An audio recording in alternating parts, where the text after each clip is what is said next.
Happy Monday, and welcome to another episode of Cases That Should Have Gone to the Supreme Court of Canada, but didn't. Today we're talking about medical cannabis users.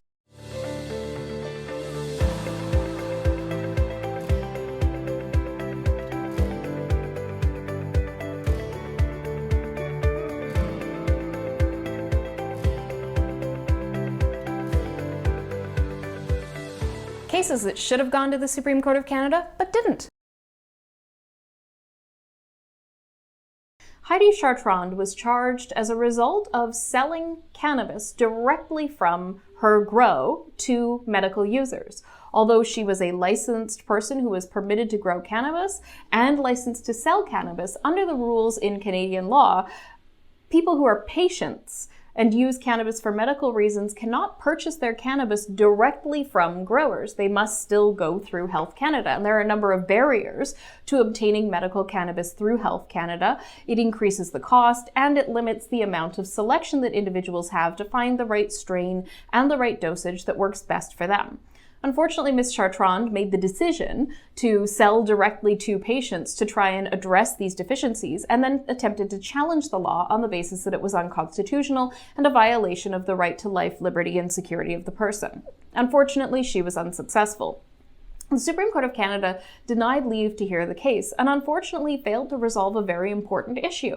If there is something in our system that limits unfairly the access of medical cannabis users to a medicine that they need based on an arbitrary distinction that limits them from purchasing something that would otherwise be available for sale to members of the general public for recreational use, that distinguishes this significantly from circumstances where somebody is attempting to get a pharmaceutical grade drug that is not available otherwise to the general public. And while it might be tempting to compare cannabis retailers and pharmacists and say that pharmacists have specialized training to dose medical supplies, when it comes to cannabis retailers, they have specialized training to dose recreational supplies, which pharmacists don't have in the same way. And because pharmacy drugs are otherwise not being sold to the general public in doses that are essentially for recreational purposes or therapeutic use as opposed to medical use, it seems strange to create this arbitrary distinction with respect to cannabis. And this is the crux of the constitutional issue, the unnecessary and unjustified limits on somebody's ability to access their medical treatment. It's difficult to see how this is not an issue of national importance. And it's unfortunate the Supreme Court of Canada missed the opportunity to make a determination about the constitutionality of this one way or the other. And the decision not to hear this case ultimately leaves thousands of medical cannabis users effectively in the lurch, being unable to access a recreational supply to fulfill their medical needs, where the medical system leaves them high and dry, so to speak, in many circumstances.